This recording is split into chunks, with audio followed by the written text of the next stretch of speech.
우리 누가복음 2장 41절에서 52절까지의 말씀 함께 보도록 하겠습니다. 누가복음 2장 41절에서 52절까지 말씀입니다.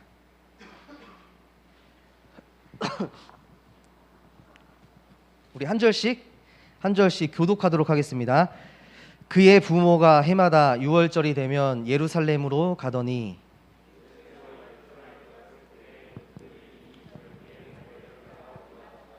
그 날들을 마치고 돌아갈 때에 아이 예수는 예루살렘에 머무셨더라. 그 부모는 이를 알지 못하고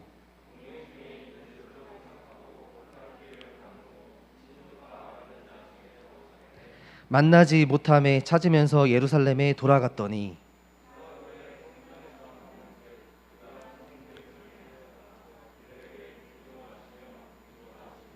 듣는 자가 다 그 지혜와 대답을 놀랍게 여기더라.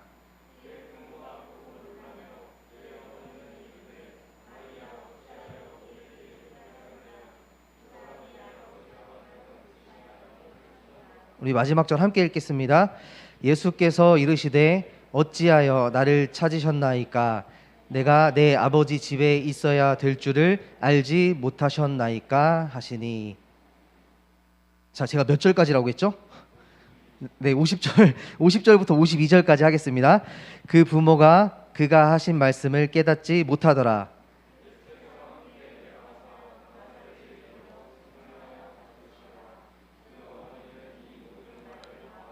우리 함께 읽겠습니다.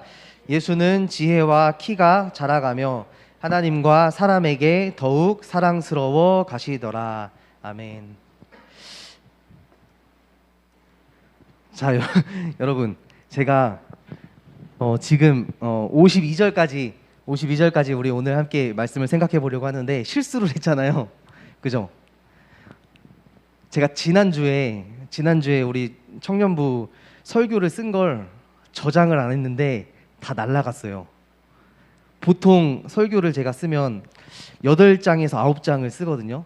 항상.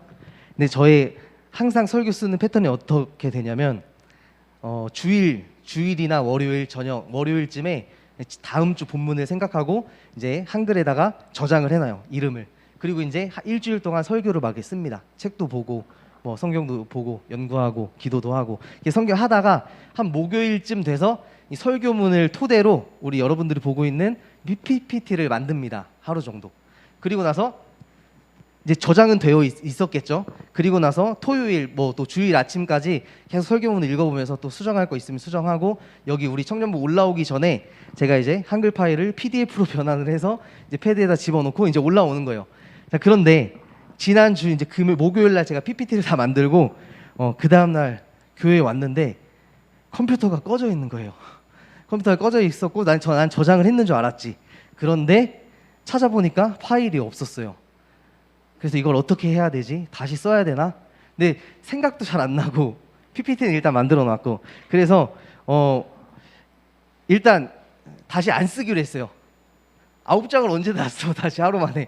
그래서 우리 오늘은 제가 조금 이렇게 실수를 하고 왔다 갔다 논리가 안 맞더라도 그냥 우리 이렇게 나누는 그런 관점으로 우리 설교를 함께 말씀을 함께 생각해 봤으면 좋겠습니다. 여러분들도 다 이런 경험 있으신가요? 혹시 학교에서 뭐 과제를 내야 되는데 저장을 잘 안 해가지고 네, 저희도 그런 경험을 거의 하지 않는데 이번 주에 제가 너무 바빠서 좀 그런 실수를 했습니다. 우리 지난번에 수련회 때 신앙 고민에 대해서 함께 나눴는데 오늘은 세 번째 고민으로 우리는 교회에 꼭 다녀야 하는가? 교회 공동체에 꼭 속해야 하는가? 교회 안 다니고도 우리 뭐 인터넷으로 뭐 그리스도인으로 살아가면서 교회 꼭 다녀야 해? 이런 고민들을 우리가 했잖아요. 근데 우리가 그때 신앙생활에 대한 고민들을 했을 때 어떤 사람들은 교회에 다니지 않아도 꼭 공동체에 속하지 않아도 하나님의 말씀을 듣고 말씀을 배우고 그래도 충분히 신앙생활 할 수 있다라는 사람들이 있었죠. 그리고 또 아닌 사람들도 있었어요. 오늘은 우리가 왜 교회에 다녀야 하는지, 교회 공동체에 왜 속해야 하는지 이것에 대해서 한번 생각을 해보려고 합니다. 지난번에 설문지를 제가 이렇게 다 나중에 읽어보니까 보통 여러분들이 교회에 오는 이유는 이것 때문이었어요. 그냥 그냥 교회 온다. 어렸을 때부터 왔으니까. 그리고 습관처럼 교회 옵니다. 또 한 가지는 이 교회 오는 게, 주일날 교회 오는 게 나의 일상이 되어버렸어요. 어렸을 때부터 계속 왔다가 이렇게 계속 하다 보니까 주일날은 그냥 교회에 가는 것처럼 되어버린 거죠. 나의 일상이 되었고, 또 하나는 가장 많은 청년들이 고민하는 게 봉사 때문에 옵니다. 나 교회에 가는 이유를 잘 모르겠는데 그냥 맡은 게 많아서 교사도 해야 되고 성가대도 해야 되고 찬양팀도 해야 되고 여러 가지 이런 봉사 때문에 교회에 오고 있어요 라고 하는 그런 설문들이 많았어요. 얼마 전에 이런 책이 출판이 됐어요. 교회를 떠나는 사람들이라는 책이 출판이 됐습니다. 이 짧은 책인데, 이 짧은 책에 요즘에는 이제 우리가 예전에는 가난한 성도들이라고 해서 교회에 안 나가는 성도들 이렇게 이야기를 많이 했는데, 요즘에는 코로나 이후 시대에는 교회를 나가는 성도들, 그래서 탈교회 하는 성도들이 많다 해서 막 집단적으로 교회를 이제 안 나오는 성도들이 너무나 많아졌어요, 코로나 이후에. 그래서 이 책에서는 이 교회를 나간 사람들의 8명 정도 되는 이 사람들의 이 인터뷰했던 내용들을 담고 있는데, 저도 이 책은 사 보지 않았지만 이 리뷰에서 좀 이렇게 가져와 보니까 여기 있는 이름들은 이제 가명이죠. 이 위에 정근석이라는 사람은 50대 중반의 기혼 남성이에요. 모태신앙이고 장로교회에서 목사 안수를 받고 한 교회에서 담임 목회까지 했던 그런 목사님입니다. 그런데 이분이 10년 전에 교회를 떠났고 지금은 목회일을 하지 않고 무신론자로 살아가고 있다고 합니다. 그 책에 보면 더 자세하게 나오겠죠. 자, 목사를 하다가 무신론자로 살아가서 탈교회 했던 목사님, 그리고 김지연이라는 사람은 30대 비혼, 이분도 목사님이에요. 신학을 공부했고 목사 안수까지 받았지만 교회 사역을 하지 않고 지금은 교회 나가지 않고 쉬지 않고 있대요. 그리고 30대 직장을 다니는 엄마 이은영, 이분도 모태신앙인데 교회를 이렇게 옮기는 편은 아니었지만 지금은 교회에 출석하고 있지 않다고 합니다. 또 40대 중반 기혼 남성인데 이 사람은 부모님이 목회자였어요. 목회자였는데 그 아래서 신앙생활을 했고 또 큰 교회, 대형 교회 다녔지만 지금은 그 큰 교회가 아닌 어떤 이 교회를 대신할 수 있는 어떤 대안적인 그런 교회를 찾고 있다고 이야기를 합니다. 그리고 40대 기혼 여성, 이분은 목회자 가정에서 태어나 그리고 신학교에서 강사이자 목사인 남편과 결혼을 했대요. 그러니까 사모님인 거죠, 어떻게 보면. 근데 이분도 지금은 교회를 떠났다고 합니다. 그리고 그 밑에 있는 이 목사의 아내가 되었던 이분도 교회를 떠나고 싶다고 그렇게 이 책에서 인터뷰에서 이야기를 합니다. 결국 이 사람들의 공통점은 뭐냐면 교회를 떠난다는 거예요. 떠나고 싶다는 거예요. 앞으로 떠나겠다는 거예요, 교회를. 이 교회를 떠나는 사람들, 이 사람들의 책의 어떤 관점을 보면 이 교회에서 행해진 어떤 그런 일들이나 사람들이나 그런 것들이 좀 안 좋은 모습들을 이렇게 상처를 받고, 이런 사람들이 그런 모습을 통해서 교회를 떠나는 이유가 무엇인지 좀 성찰하려고 이런 책을 출간을 했는데, 제가 이 책을 보면서 이런 생각을 했어요. 교회를 떠나는 것으로 여러분의 문제가 해결되지 않는 것을 기억하면 좋겠습니다. 내가 어떤 이유로 교회를 떠나고 교회가 부패했어, 타락했어, 좀 나에게 상처를 줬어, 교회가 진짜 하나님의 교회 같지가 않은 것 같아, 이런 어떤 여러 가지 이유들이 있을 수 있겠지만 그것을 통해서 내가 교회를 떠난다고 해도 여러분의 본질적인 문제가 해결되지 않는다는 것을 기억했으면 좋겠습니다. 그래서 한번 생각해보면 지금도 교회를 떠나가는 사람도 있지만 여전히 지금도 교회를 찾아오는 사람도 있다는 거예요. 교회에 들어오는 사람도 있습니다. 그래서 이 말은 바꿔 생각해보면 세상은 아직도 우리 교회에서 소망과 희망을 찾고 있다고 볼 수가 있어요. 이 말은 우리 건물로서의 교회도 이야기할 수 있겠지만 이 교회는 여러분들 한 사람 한 사람 이야기한다는 거죠. 그러니까 세상 가운데 이런 우리 예수님을 믿지 않는, 하나님을 믿지 않는 사람들이 여러분들의 삶 가운데 여러분들의 모습을 보면서 아직은 희망을 보고 싶다, 그렇게 우리가 생각을 할 수가 있다는 거죠. 그래서 우리 한 사람 한 사람이 교회로서 우리의 삶이 너무나 중요하다는 그런 이야기입니다. 그래서 우리가 지난번에도 이야기 나눴던 것처럼 이 교회, 여기서 말하는 이 교회는 나를 의미하는 거죠. 나는 내가 교회에서 3개, 4개, 5개 이렇게 봉사하고 매 순간 정말 흠이 없이 거룩하게, 그렇게 거룩하게 살아가는 그런 초능력자들이 아니라는 거예요. 우리는 늘 넘어지고 쓰러지고 또 거룩하게 못하게 살아갈 때가 많이 있지만, 우리 그리스도인들은 그냥 하나님께서 우리를 지었던 그 하나님의 형상대로 하나님과 함께 사람답게 일상을 살아가는 것이 바로 우리 그리스도인들이라는 거예요. 그것을 항상 기억했으면 좋겠습니다. 요한복음 1장 14절 말씀에 이런 말씀이 있습니다. 유명한 말씀인데, 말씀이 육신이 되어 우리 가운데 거하심에 우리가 그의 영광을 보니 아버지의 독생자의 영광이요 은혜와 진리가 충만하더라. 이 말씀을 많이 들어보셨죠? 교리적인 말씀이지만 이 말씀은 사실 하나님께서 살과 피, 이 육신을 가지고 우리 안에 오셨다는 거예요. 우리 동네에 오셨다는 뜻입니다.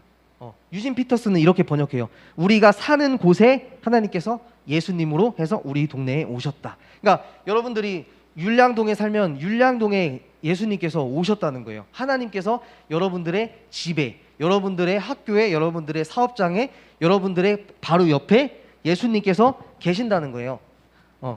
그 말씀을 항상 기억했으면 좋겠어요. 그래서 우리가 한 주 동안 살아가고 또 교회에 오는 것, 교회에 와서 예배 드리는 것 너무 중요한 일이지만, 교회에 온다는 것 자체를 이렇게 생각했으면 좋겠어요. 제가 여러분들에게 말씀드리고 싶은 건, 교회에 오는 것에 대해서 너무 경직되지 않았으면 좋겠어요.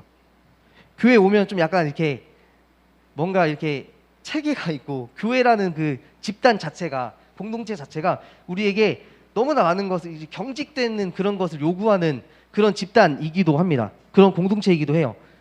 그리고 교회에 오는 것에 대해서 긴장하지도 말았으면 좋겠어요. 부담 가지지 말고, 어떤 이유에서 교회에 오냐면 저는 이렇게 이야기하고 싶어요. 교회에 놀러 오라고. 여러분들 교회에 놀러 왔으면 좋겠어요. 봉사를 하기 위해서, 그 봉사를 하면서도 우리가 신앙 자라갈 수 있지만, 내가 봉사를 하기 위해서, 또 뭐 성가대를 위해서, 찬양팀 연습을 하기 위해서, 주의를 섬기기 위해서 경직되고 긴장하고 부담되고, 그렇게 교회에 오지 말라는 거예요. 다 중요하지만 가장 중요한 건 여러분들 교회에 놀러 오라는 거예요. 놀러 갈 때 기분 좋잖아요, 그죠? 저도 이제 내일부터 한 주간 교회에서 휴가를 받았습니다.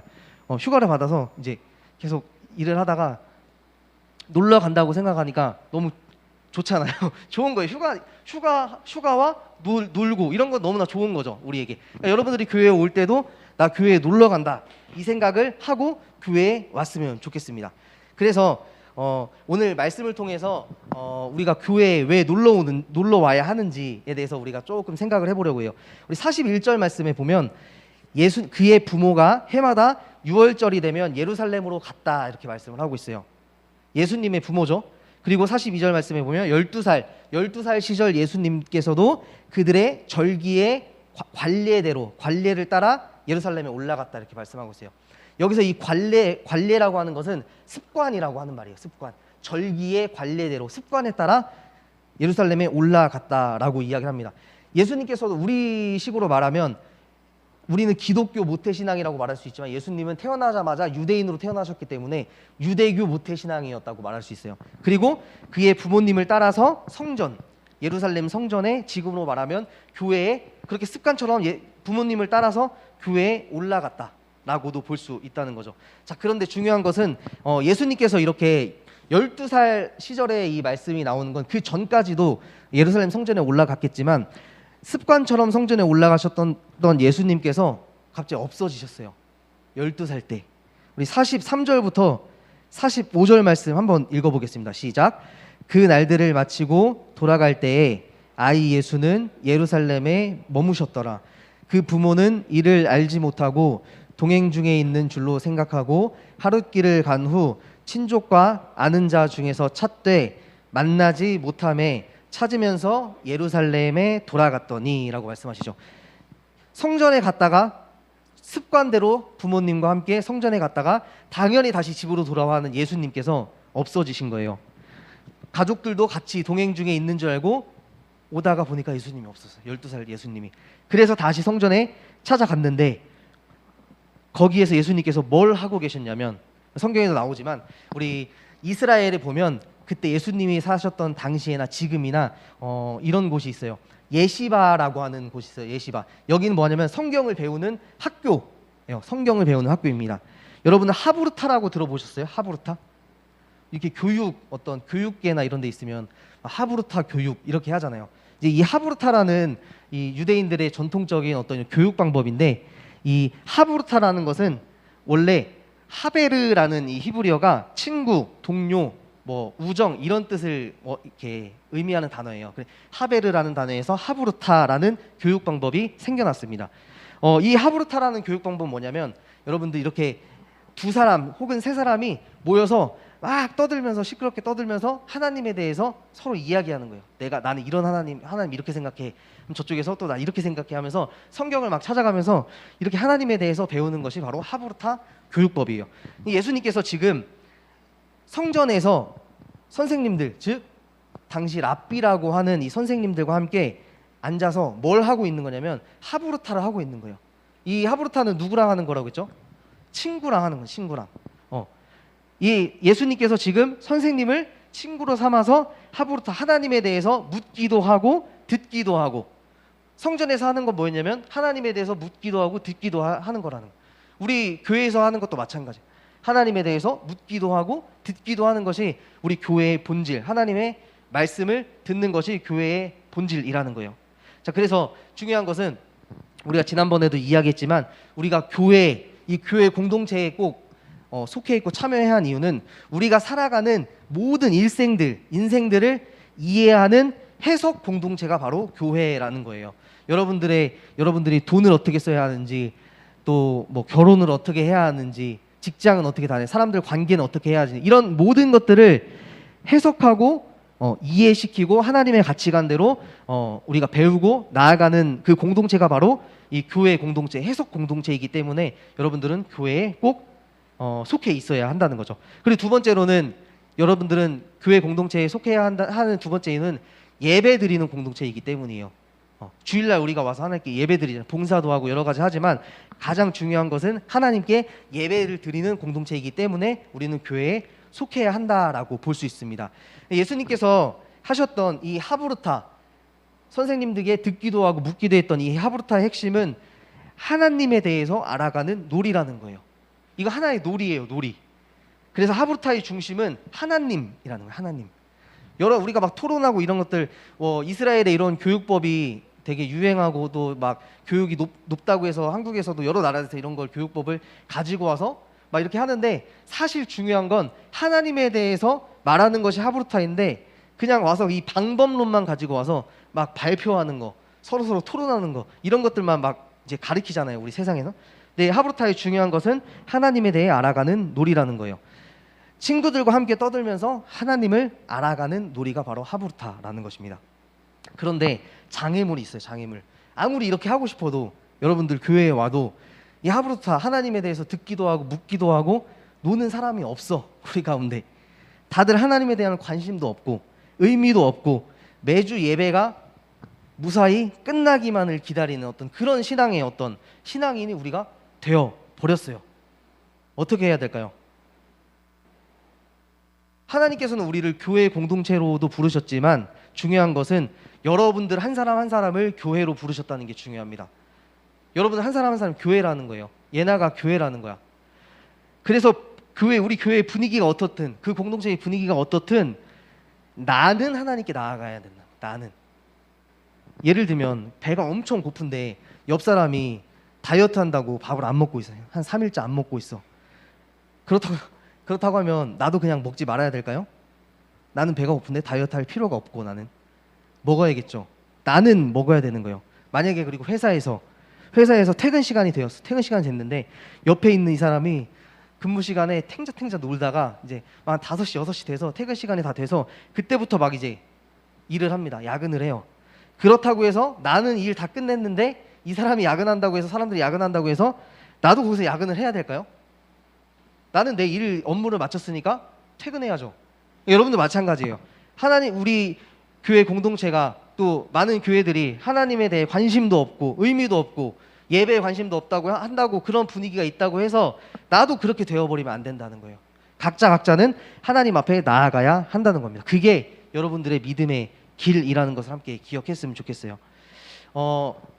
마지막으로 제가 한 가지 저희 경험을 통해서 하나님과 어떻게 재미있게 놀았는지, 여러분들이 하나님과 논다라는 그 의미는 교회에 와서뿐만이 아니라 여러분들의 일상의 삶 가운데 하나님이랑 노는 거예요. 하나님, 친구들과 재밌게 놀듯이 하나님과 동행하는 삶을 사는 것이 바로 하나님과 노는 거예요.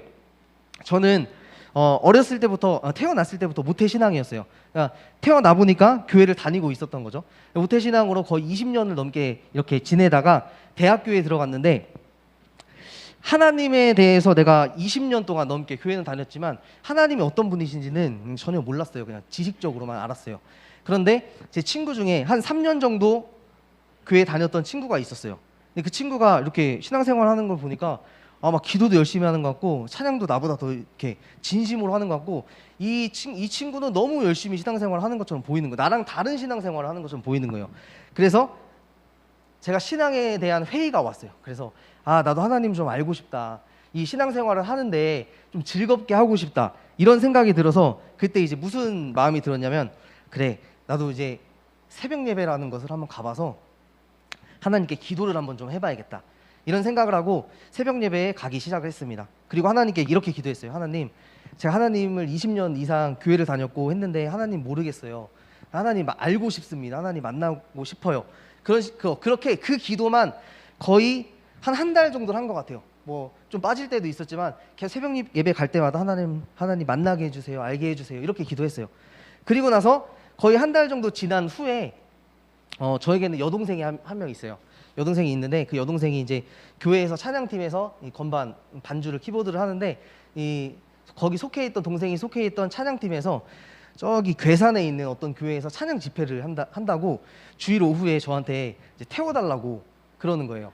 그래서 저는 동생이 태워다 주자고 동생을 태우고 괴산에 있는 교회에 태워다 주고, 그래도 뭐 동생이 찬양 집회를 한다는데 그냥 나도 구경이나 하고 가야겠다, 이런 생각이 들어서 그냥 앞에 앉아 있었어요. 찬양 집회 하기 전에 앉아 있었는데, 그 찬양팀이 뒤에서 이제 무대 뒤에서 이게 그 강대상 뒤에서 막 준비 기도하는 소리가 들렸어요. 기도를 막 뜨겁게 하더라고요. 그래서 그 기도 소리를 듣고 저도 기도했습니다. 그냥 앉아서 중얼중얼 기도를 했어요. 그리고 나서 처음 찬양이 시작됐는데, 그 찬양이 뭐였냐면 그 사랑 얼마나라는 찬양을 그 찬양팀에서 했어요. 그런데 그 찬양을 듣는 순간 제가 갑자기 눈물이 너무 나는 거예요.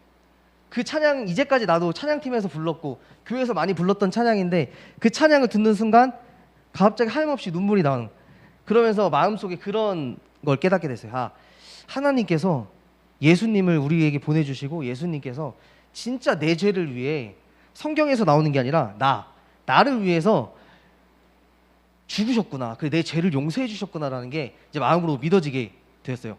그리고 나서 그렇게 계속 울다가 앞에만 쳐다보면 또 눈물이 나고, 또 그래서 앞에서 계속 울다가 예배가 끝났어요. 거의 1시간 반이 지나간 것 같아요. 그래서 그렇게 앞에서 찌질하게 울다가 그렇게 예수님을 만나고, 이제 그때부터 어떤 새로운 삶을 살게 되었습니다. 그 중에 이제 가장 기억에 남는 것이 이거예요. 제가 이 청주가 고향이잖아요. 운천교 이렇게를 건너가 보면 이 대한통운이라는 택배 회사가 지금도 있나요? 몰라요? 대한통운이라는 택배 회사가 있었어요. 거기서 이제 방학 때 아르바이트를 하게 됐는데, 이제 택배 이렇게 분류하는 아르바이트를 한 8시부터 10시 반까지 하게 됐어요, 저녁에. 그런데 아르바이트를 마치고 이제 버스를 타고 집에 오려고 이제 정류장에 와서 이제 너무 힘들어서 이렇게 앉아 있다가 버스를 타고, 이제 그때는 제가 복대동에 살고 있어요. 가경동 옆에 복대동에 가는 좌석 버스를 타고 이제 이렇게 막 좀 이제 졸면서 가다가 정류장 한 정거장 남겨놓고 딱 깨서 내렸어요. 근데 내리고 나서 보니까 지갑을 놓고 내린 거야. 이 좌석 버스 색깔 보면 갈색이잖아요, 그죠? 갈색인데 제 지갑도 갈색이었거든요. 그러니까 갈색을 거기다 찍고 거기다 놓고 그냥 잠들었다가 그냥 내린 거예요. 내려서 이제 지갑 놓고 왔다 하고서 이제 버스를 막 따라갔는데, 버스가 워낙 이제 앞으로 가서 결국에는 버스를 잡지 못하고 다시 집으로 돌아오게 됐어요. 집으로 돌아오면서 그런 생각했습니다. 저 지갑 동생이 군대 전역했을 때 선물로 사준 건데, 청주 성안길 영프라자에서 MCM 12만 원짜리 사준 건데 어떡하지? 막 그런 생각이 들었어요. 그런데 이상하게도 지갑을 잃어버리면 약간 느낌이 안 좋잖아요. 막 주민등록증 잃어버리고 카드 잃어버리고 하니까. 근데 마음속에 그런 생각이 들었어요. 아, 왠지 지갑 찾을 것 같아. 이런 생각이 들었어요. 그냥 평안했어요, 마음이. 그래서 집에 가서 또 자고 그 다음 날도 또 대한통운에 일을 하러 갔어요. 일을 마치고 똑같이 그 정류장으로 걸어오는 중에 지금 그 운천 그 지나서 그 사거리에 보면 주유소가 있고 지금은 다이소가 있어요. 그 자리에 큰 다이소가 하나 있는데 그 다이소에는 옛날에 뭐가 있었냐면 감자탕 집인가 해장국 집인가가 있었어요. 근데 그 앞을 이렇게 지나오는데 밑에 뭐가 떨어져 있는 거예요. 그래서 뭐지 하고서 사람들이 없는 것 같아서 얼른 주웠어. 근데 지갑이 지갑. 제 지갑이 아니라 다른 모르는 사람 지갑을 그 다음날 주웠어요. 그리고 나서 아, 내가 어제 지갑을 잃어버렸으니까 이 사람도 마음이 안 좋겠구나. 그래서 이 지갑을 바로 주머니에 넣고 정류장으로 왔습니다. 정류장으로 와서 이제 아, 이 지갑 어떡하지? 근데 이런 생각이 들었어요. 어제 내가 지갑을 잃어버렸는데 오늘 내가 지갑을 주웠네? 다른 사람 지갑을 주웠네? 이런 생각이 들었어요. 그리고 나서 그런 생각을 계속 하다가 이제 버스가 와서 버스를 탔습니다. 근데 버스를 탔는데 우리 집 쪽으로 가는 버스를 탄 게 아니라 완전 반대쪽으로 가는 버스를 타버린 거예요. 그래서 정신이 없어서 거의 반대쪽 종점에까지 가서 내렸어요. 내려서 아, 여기서부터 지금 집에 걸어가면 2시간 정도 걸어가는 그런 거리였어요. 그래서 지갑을 열어봤죠. 열어봤는데 지갑에 20만 원이 들어있는 거예요.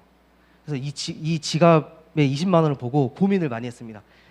택시를 타고 가면 한 15분이면 가는데 또 걸어가면 뭐 2시간은 걸어가 집에 가면 12시가 넘겠다.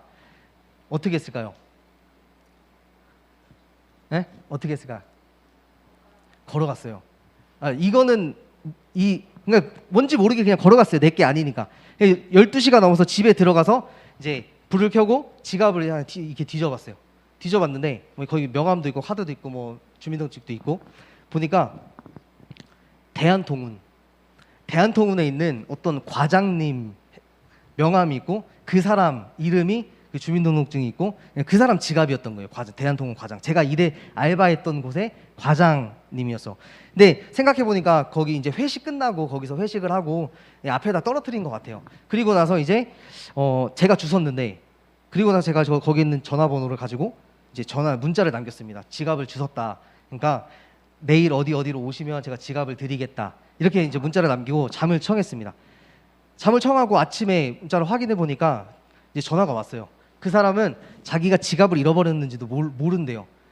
술 먹고 그 다음날 아침까지 제가 문자를 보낸 걸 보고 이제 그 지갑 잃어버렸다는 걸 알았다고 해요. 그래서 이제 그 사람이 제가 있는 곳까지 와서 제가 지갑을 주면서 이제 지갑을 딱 드렸죠. 근데 보통 지갑을 주면 감사합니다라고 이렇게 받잖아요. 근데 이분이 지갑을 딱 드렸는데 받자마자 나를 쳐다보면서 지갑을 이렇게 열어보는 거예요. 그래서 제 생각으로 속으로는 안 건드렸다. 돈 안 썼다. 이런 속을 하고 있었는데 이분이 그냥 지갑에서 돈을 뭐 한 5만 원인가를 꺼내서 저한테 그냥 주셨어요. 그래서 주셔서 이거 뭐 감사하다고 찾아서 감사하다고 그래서 아 괜찮다고 하면서 급구 안 받으려고 했는데 제 주머니에다가 5만 원을 확 놓고 가시려고 하는 거예요. 그래서 제가 이렇게 얘기했어요. 제가 어제 엊그저께 지갑을 저도 잃어버렸어요. 지갑 잃어버렸는데 그 지갑 돌아오게 혹시 기도 좀 해달라고. 그분이 뭐 교회를 다니는지는 모르겠지만 지갑 찾을 수 있게 기도 좀 부탁드린다고. 그렇게 하고 이 주머니에 들어온 5만 원, 이 돈은 제가 딱 이렇게 넣어줄 때부터 하나님께서 무슨 생각을 주시냐면 아, 이거는 그냥 헌금을 해야겠다. 주일날 가서 감사 헌금을 드려야겠다. 그런 생각, 내 돈이 아니다 이거는. 그래서 그렇게 이해하고 아저씨와 헤어지고 그 다음날 원래 다니던 교회에 가서 5만 원을 그냥 감사 헌금을 드렸어요. 그리고 나서 오후가 됐어요. 오후가 돼서 이제 오후 찬양 예배를 드리고 이제 동생들이랑 탁구를 치고 있는데 전화가 온 거예요. 전화가 왔는데 어디서 전화 왔냐면 시내버스 종점에 있는 어떤 거기 관리하는 아저씨한테 전화가 왔어요. 기사 아저씨한테. 혹시 지갑 잃어버리지 않았냐고. 그래서 맞다고. 갈색이라고. 거기에 1,000원 들어있고 MCM이라고. 그러니까 지갑을 그 아저씨가 이제 찾았던 거죠. 찾아서 저한테 지갑을 가지러 오라고. 그래서 분평동에 있는 종점에 가서 지갑을 찾았어요. 이게 하나의 저의 경험인데 제가 이 얘기를 여러분들에게 왜 하냐면 하나님께서 저 그 생각을 했어요. 하나님께서 왜 할 일 없으셔서 내 지갑을 잃어버리게 하고 또 그 다음날 바로 다른 지갑을 죽게 하고 그거를 통해서 나를 유혹하게 만들고 그리고 그걸 돌려주게 하고 또 내 지갑을 왜 찾게 하시고 이런 일들을 내 인생에서 왜 겪게 하실까? 제가 친구한테 얘기하니까 그 우연이라고, 교회 다니지 않는 친구한테 야 그 우연이야 그럴 수 있다고. 근데 저는 그렇게 생각했어요. 하나님께서 지금 나랑 함께 하시는구나, 나한테 무언가를 말씀해 주시기 위해 무언가 믿음을 더 이렇게 하나님에 대한 믿음을 더 주시기 위해 나랑 함께 하시는구나 라는 그런 생각을 가지게 됐어요. 그러면서 하나님에 대한 믿음이 조금씩 자라나게 되는 거죠. 그러니까 여러분들도 마찬가지로 여러분들의 삶 가운데서 주일날 여기 와서는 하나님께 예배하고 하나님에 대한 말씀을 듣고 모르는 걸 물어보고 하나님에 대해서 알아가는 것이 주일날 와서 우리가 교회 예배 공동체로 살아간다면, 다른 한 가지는 일주일 동안 6일 동안은 여러분들도 저처럼 하나님과 일주일 동안 같이 노는 거예요. 이렇게 같이 살아가는 겁니다. 친구랑 놀듯이 여러분들이 옆에 있는 하나님과 같이 살아가는 것이, 그게 우리가 교인으로서 그리스도인으로서 핵심적인 하나님과 동행하는 길이라는 거예요. 그래서 잠언 8장 17절 말씀에 이런 말씀이 있어요. 정리하자면 나를 사랑하는 자들이 나의 사랑을 입으며 나를 간절히 찾는 자가 나를 만날 것이니라, 이런 말씀이 있어요. 여러분들 하나님을 알게 해주세요. 하나님 만나고 싶습니다. 나랑 동행해 주세요. 그렇게 기도해 본 적이 있으신가요? 여기 이 말씀에 보면 나를 간절히 찾는 자가 나를 만난다고 얘기해요. 하나님 찾지 않으면 하나님이 나를 안 만나 주시는 거예요. 내가 주님께 나와 놀아주세요. 하나님께 야 나랑 놀자. 우리 친구들한테 그렇게 하죠. 누구야 놀자 하잖아요. 어렸을 때처럼. 하나님 놀아주세요. 저와 함께 해주세요. 이렇게 기도하지 않고 이야기하지 않으면 하나님은 여러분의 여러분의 말을 듣고 하나님 여러분을 만나 주신다는 그런 이야기예요. 그래서 정리하자면 주일날은 우리가 하나님께 예배드리고, 그것은 하나님 우리와 함께 하신다는 것에 대한 응답으로서 예배드리고, 주중에는 또 하나의 그리스도인 교회로서 하나님과 즐겁게 즐기는 삶을 살아갔으면 좋겠어요. 그래서 그 생각을 항상 우리의 신앙의 핵심 가치로 둔다면 여러분들은 하나님과 동행하는, 늘 하나님과 함께하는 그런 삶을 살아갈 수 있을 거예요. 그런 삶을 살아갈 때 내가 주중에 느낀 하나님을 이 시간에 와서 그 하나님께 예배드리고 그 하나님께 고백하고 그 하나님을 찬양하는 그런 진정한 예배를 드릴 수 있는 저와 여러분들이 되길 축복합니다. 이 시간에 함께 같이 기도하면서 또 찬양했으면 좋겠는데요. 우리 마지막에 불렀던 찬양 같이 하도록 하겠습니다. 예수 더 사랑합니다. 함께 찬양하겠습니다.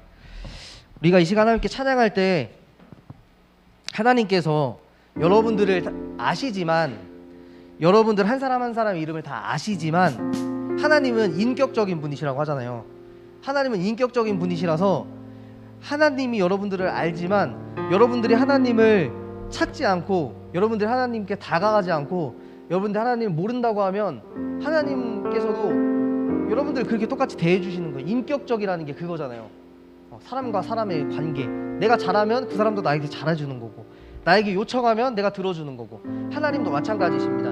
여러분들이 이 시간 함께 찬양하고 기도할 때 내가 하나님 더 알아가기 원합니다. 하나님 예수님도 사랑하기 원합니다. 한 주간의 삶 동안 주님하고 함께 놀고 싶어요.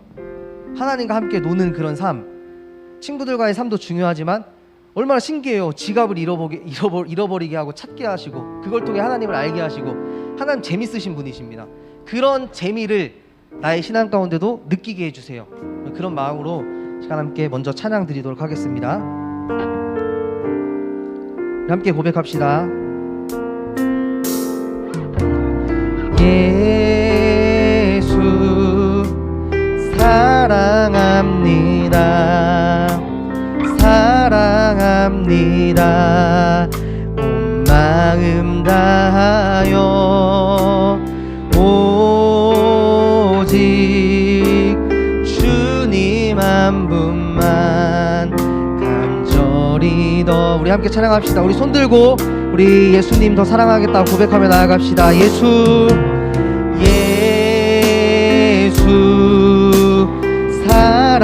사랑합니다. 사랑합니다. 사랑합니다.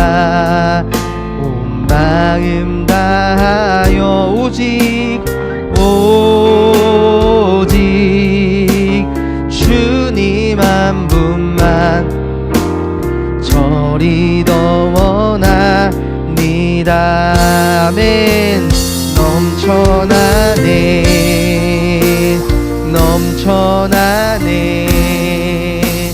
주를 향한 내 속에 갈망이 주님께로 날 이끌어 주소서. 주님을 더 우리 다시 한번 간절한 마음으로 한 번 더 고백합시다. 예수 사랑합니다. 예수 사랑합니다. 사랑합니다. 온 마음 다하여 오직 주님 한 분만 더 저리 더 원합니다. 아멘. 넘쳐나네 주를 향한 내 속의 갈망이 주를 향한 내 속의 갈망이 주님께로 날 이끌어 주소서. 님을 더 원하 넘쳐나네. 아멘. 넘쳐나네 주를 향한 내 속의 갈망이 주님께로 날 이끌어 주소서. 주님을 더 원합니다. 우리 시간에 함께 기도하기 원합니다. 하나님께서 나를 사랑하는 자들이 나의 사랑을 입으며 나를 간절히 찾는 자가 나를 만날 것이다 라고 말씀하십니다. 여러분들 하나님 찾는 청년들 되시길 원합니다. 하나님의 사랑을 입고 또 하나님을 간절히 찾을 때 하나님께서 여러분들을 만나 주실 것입니다. 우리는 말씀을 의지하고 살아가는 사람들이에요. 이 기록된 말씀, 이 말씀대로 이루어질 줄 믿습니다. 이 시간 함께 기도할 때 내가 주님 더 사랑하기 원합니다. 하나님의 사랑 알기 원합니다. 하나님을 사랑하는 자들 되기를 원합니다. 내가 주님을 간절히 찾기 원합니다. 하나님 나와 함께 해주시고 나를 만나주시고 내가 살아가는 이 삶 가운데 나와 동행해 주셔서 늘 하나님과 동행하는 삶 살 수 있게 해달라고 이 시간 우리 한번 주님의 이름 한번 부르고 함께 기도하도록 하겠습니다. 주여 사랑의 주님 하나님 감사합니다. 하나님 나를 사랑하는 자들이 나의 사랑을 입고 또 나를 간절히 찾는 자가 나를 만날 것이라고 주님 말씀하셨습니다. 하나님 우리 청년들이 하나님 교회에 나오며 하나님 신앙생활하며 나아갈 때 하나님을 알고 하나님을 깊이 체험하고 즐겁게 신앙생활할 수 있는 복된 그리스도인들 될 수 있도록 주님 인도하여 주시옵소서. 하나님 우리가 한 주간 살아가는 동안 하나님께 예배하고 찬양하고 주님을 봉사하고 또 하나님은 교회 가운데 교회에서 봉사하고 나아갈 때 하나님 우리가 지치고 힘들고 또 어렵고 긴장하고 부담되어서 이 교회를 떠나는 것이 아니라 하나님과 일주일 동안 재미있게 놀고 또 재미있게 하나님과 동행하며 살아가며 나아갈 때 하나님이 거룩한 주일 주님께 나와 예배하는 진정한 예배 공동체로 살아갈 수 있도록 주님 하나님 아버지 우리와 함께하여 주시옵소서. 우리 청년들의 삶 가운데 주님 임재하시기를 원합니다. 성령으로 함께 하시기를 원합니다. 하나님의 말씀 가운데 거하게 하시고 그 말씀이 육신이 되어 우리 가운데 오셨다는 우리의 말씀 가운데 또 우리의 마음 가운데 우리의 동네 가운데 내 삶 가운데 주님 예수 그리스도가 오셨다는 그 말씀을 깊이 생각하며 깨닫고 나아가는 우리 모두가 될 수 있도록 주님 인도하여 주시옵소서. 그래서 한 주간 살아갈 때 힘들고 지치고 어렵고 무너지고 낙심하며 나아갈 때마다 내 옆에 계신 하나님 내 옆에서 함께 하시는 하나님, 나와 동행하시며 나와 함께 길을 걷고 계신 그 예수님과 동행하며 나아갈 때 우리에게 위로를 주시고 우리를 사랑하여 주시고 우리와 함께 하시는 그 소망의 예수님 바라보며 지치고 힘들 때 또 넘어질 때 주님 바라보고 나아가는 우리 청년들 다 될 수 있도록 주님 그들의 삶 속에 함께하여 주시옵소서. 하나님, 직장 가운데 또 학업 가운데 살아가는 모든 영역들 가운데 하나님 함께해 주시기를 원합니다. 하나님, 직장 가운데 하나님의 형상으로 살아갈 수 있도록 인도해 주시옵소서. 하나님, 직장의 분위기가 하나님을 거절하고 하나님을 모른다고 한다 할지라도 나는 주님 앞에 교회로서 하나님께 나아갈 줄로 믿습니다. 이 세상의 풍조를 따르기보다는 하나님의 말씀을 따라 사는 우리 모든 청년들 될 수 있도록 주님 인도하여 주시옵소서. 또 공부할 때도 하나님 아버지, 내가 하는 그 공부를 통하여 하나님께 영광 돌리는 주님의 귀한 도구로 사용되어질 수 있는 귀한 공부할 수 있도록 주님 인도하여 주시옵소서.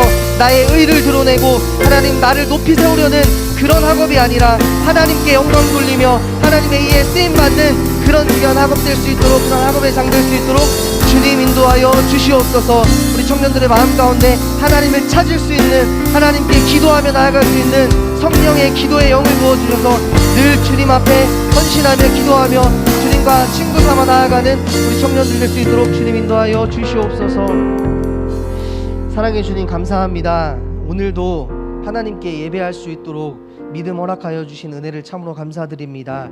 하나님, 우리가 하루 하나님께 모여 예배하지만 이 예배의 시간보다 더 중요한 것은 일주일 동안 6일 동안 하나님과 동행하는 것인 줄 믿습니다. 하나님과 동행하며 살아가는 저희들 될 수 있도록 주님 인도하여 주시옵소서. 힘들고 쓰러지고 넘어질 때마다 내 옆에 계신 하나님, 내 옆에 계신 예수님의 손 붙잡고 주님 앞에 더욱더 나아가는, 즐겁게 또 기쁘게 신앙생활하는 저희 청년들 다 될 수 있도록 주님 그들의 삶 가운데 믿음을 허락하여 주시옵소서.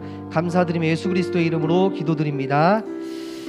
이제는 우리 주 예수 그리스도의 은혜와 하나님의 크신 사랑과 성령의 위로 교제, 우리와 함께 하심이 이번 한 주를 살아가며 한 주 동안 하나님과 동행하며 하나님과 즐겁게 지내고 즐겁게 놀며 신앙생활 하겠다고 결심하고 나아가는 우리 모든 청년들의 삶 가운데, 그들의 모든 인생 가운데 이제로부터 영원토록 함께 하시기를 간절히 축원하옵나이다.